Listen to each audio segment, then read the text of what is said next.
Welcome to mega 9. కాకతీయుల ఆస్తి, మొఘల్ సామ్రాజ్యపు వైభవం, ఆఫ్ఘన్ రాజ్యాల అధికారానికి, వారసత్వానికి చిహ్నం, వారి అంతానికి సాక్ష్యం, సిక్కుల సార్వభౌమానికి ప్రతీక, బ్రిటిష్ రాజకుటుంబ అధికార చిహ్నం కోహినూర్ వజ్రం. కోహినూర్ ఇది కేవలం ఒక వజ్రం మాత్రమే కాదు, శతాబ్దాల చరిత్రకు సజీవ సాక్ష్యం. ప్రపంచంలోనే అత్యంత ఖరీదైన డైమండ్. కోహినూర్ పేరు తెలియని వారుండరేమో గానీ దాని చరిత్ర గురించి మాత్రం చాలా తక్కువ మందికే తెలుసు. Power star Pawan Kalyan Harihara Veeramallu pre release event లో కోహినూర్ డైమండ్ పై పవన్ చేసినటువంటి వ్యాఖ్యలతో ప్రస్తుతం ఈ వజ్రం గురించి విషయాలు మరోసారి వైరల్ అవుతున్నాయి. దీనికి చరిత్ర తెలుసుకునేందుకు నెటిజన్లు ఆసక్తి చూపుతున్నారు. ఈ వెలకట్టలేని భారత చరిత్రకు నిలువెత్తు సాక్ష్యమైన ఈ వజ్రం కొల్లూరు గనుల నుంచి మొఘలుల చేతికి ఎలా వచ్చింది? తెలుగు నేలపై లభించిన కోహినూర్ వజ్రం ఇప్పుడు ఎక్కడో లండన్ లో ఉన్నటువంటి బ్రిటిష్ మహారాణి కిరీటంలోకి ఎలా చేరింది? ఎన్నో రాజ్యాల వినాశనాలను, పతనాలను చూసిన కోహినూర్ డైమండ్ రియల్ స్టోరీ ఏంటి? ఇప్పుడు తెలుసుకుందాం.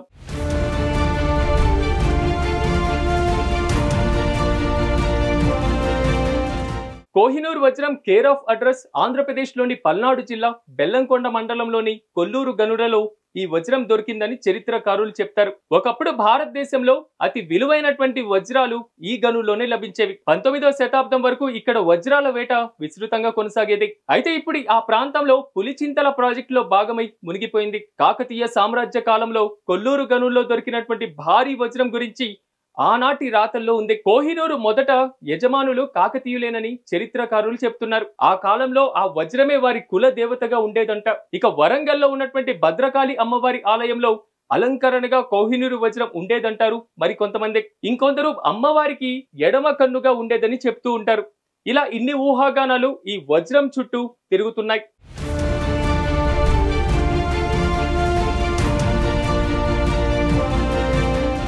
కాకతీయ సామ్రాజ్యపు చివరి రాజు రాజా ప్రతాపరుద్రుడు ఈయన పాలనా కాలంలో కోహినూరు వజ్రం తురుష్కుల చేతుల్లోకి వెళ్లిపోయిందని తెలుస్తోంది. తురుష్కులు కాకతీయ సామ్రాజ్యంపై 8 సార్లు దండెత్తినట్లుగా ఆనాటి శాసనాలు చెప్తున్నాయి. ముస్లిం చరిత్రకారుల రచనలో 5 సార్లు దండయాత్రలు చేసినట్లుగా ఉన్నాయి. ఢిల్లీ సుల్తానులు అల్లావుద్దీన్ ఖిల్జీ 1304వ సంవత్సరంలో కాకతీయ రాజ్యంపై మాలిక్ కాఫూర్ ను యుద్ధానికి పంపించాడు. ఆ సమయంలో కాఫూర్తో ప్రతాపరుద్రుడు సంధి చేసుకున్నాడని, అందులో భాగంగానే అపారమైనటువంటి సంపదను ఆయనకు అప్పగించారని, అందులో కోహినూరు వజ్రం కూడా ఉందని చరిత్రకారులు చెప్తున్నారు.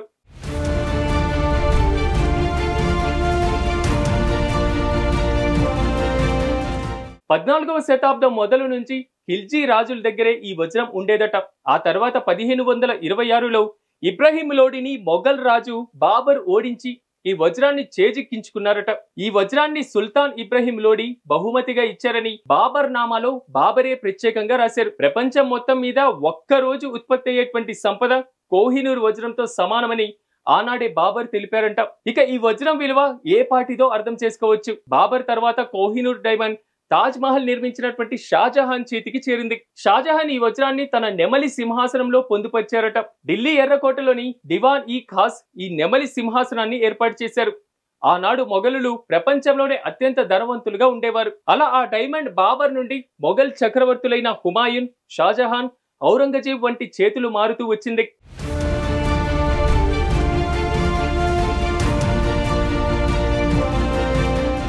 1739లో పర్షియన్ రాజు నాదిర్ షా భారత్ పై దండయాత్ర చేశారు. ఢిల్లీని జయించి మొఘలుల సంపదను దోచుకెళ్లారు. అంతేకాదు అత్యంత ఖరీదైనటువంటి వజ్రాన్ని నాదిర్ చేతుల్లో పెట్టారు సుల్తాన్ మొహమ్మద్. ఆ వజ్రం నాణ్యత, మెరుపులు చూసి దానికి కోహినూర్ అని పేరు పెట్టారు. కోహినూర్ అంటే వెలుగులు విరజిమ్మేటువంటి కొండ అని అర్థం.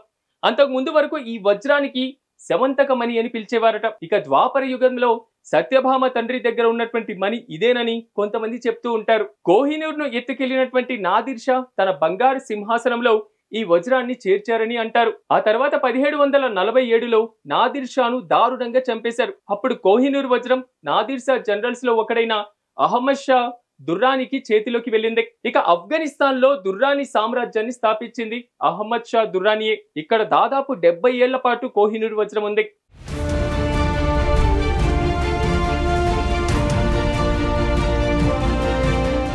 1813లో ఈ వజ్రాన్ని అహ్మద్ షా దుర్రాని వారసుడు షూజా దుర్రాని తిరిగి భారతదేశానికి తీసుకువచ్చాడు. సిక్కు రాజ్యం స్థాపకుడు మహారాజా రంజిత్ సింగ్ కు ఈ వజ్రాన్ని ఇచ్చారు. అందుకు ప్రతిఫలంగా ఆఫ్ఘన్ రాజ్యాన్ని షా షూజా దుర్రాని దక్కించుకోవడానికి రంజిత్ సింగ్ సహాయం చేశారట. ఆనాడు సిక్కుల స్వయం ప్రాతిపత్తి కోసం కోహినూర్ ఓ సింబల్ గా మారింది. ఆ తర్వాత 1849లో రెండో ఆంగ్లో సిక్కు యుద్ధంలో బ్రిటిషర్లు పంజాబ్ ను పూర్తిగా కైవసం చేసుకున్నారు. ఎంతో విలువైనటువంటి సంపదను స్వాధీనం చేసుకున్నారు. మహారాజా రంజిత్ సింగ్ చనిపోవడంతో ఆయన భార్య రాణి జిందన్ కు ఖైదీ చేశారు. ఇక ట్రీటీ ఆఫ్ లాహోర్ పేరుతో యువరాజు దులీప్ సింగ్ తో బ్రిటిషర్లు సంతకాలు చేయించుకున్నారు. దీంతో కోహినూర్ అధికారికంగా వలసదారుల సొంతమైంది. మన దేశం నుంచి బలవంతంగా లాక్కున్నటువంటి కోహినూర్ ను బ్రిటిష్ ఈస్ట్ ఇండియా కంపెనీ ఖజానాకు చేరింది.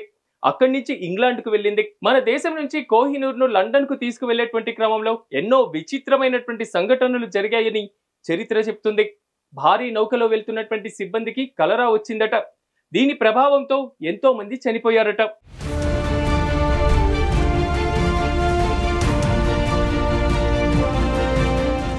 1850 చివరిలో క్వీన్ విక్టోరియా చెంతకు ఈ విలువైన భారతీయ సంపద చేరింది. కోహినూర్ చరిత్ర తెలిసి దాన్ని కొన్నాళ్లు లండన్ లో ప్రదర్శనకు ఉంచారు. ఆ తర్వాత దాని మెరుపు తగ్గిందని భావించిన క్వీన్ విక్టోరియా 1852లో డచ్ స్వర్ణకారులతో ఈ వజ్రానికి మెరుగులు దిద్దారు. దీంతో 186 క్యారెట్లుగా ఉన్నటువంటి కోహినూర్ విలువ 108.93 క్యారెట్లకు తగ్గిపోయిందంట. ఇదిలా ఉంటే ఈ వజ్రాన్ని ధరించినటువంటి రాజులందరూ కాలగర్భంలో కలిసిపోయారని తెలుసుకున్నారు క్వీన్ విక్టోరియా.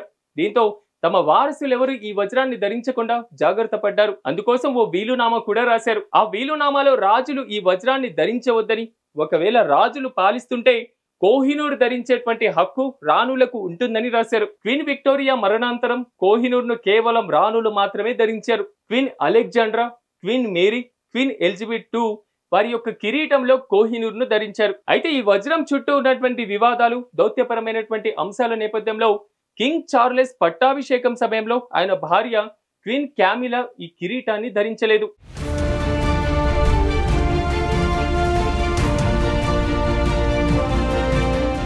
మన దేశ విలువైన సంపద, శతాబ్దాల చరిత్రకు నిలువెత్తు సాక్ష్యంగా నిలిచిన కోహినూర్ ప్రస్తుతం బ్రిటన్లోని టవర్ ఆఫ్ లండన్ లో ఉంది. ఈ కోహినూర్ ను భారత్ కు తీసుకువచ్చేందుకు భారత ప్రభుత్వం కొన్నేళ్లుగా విశ్వ ప్రయత్నాలు చేస్తూనే ఉంది.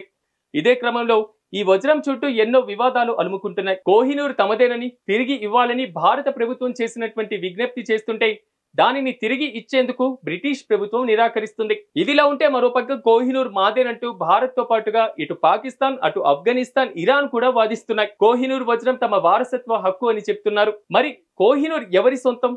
దీనికి అందుకోవాలంటే యుద్ధాలు జరగాల్సిందేనా? ఆధునిక మానవ చరిత్రకు సజీవ సాక్ష్యంగా నిలుస్తున్న కోహినూర్ భవిష్యత్తులో మరెన్నో యుద్ధాలు, ఇంకెన్నో పతనాలకు సాక్షిగా నిలుస్తుందో వేచి చూడాల్సిందే.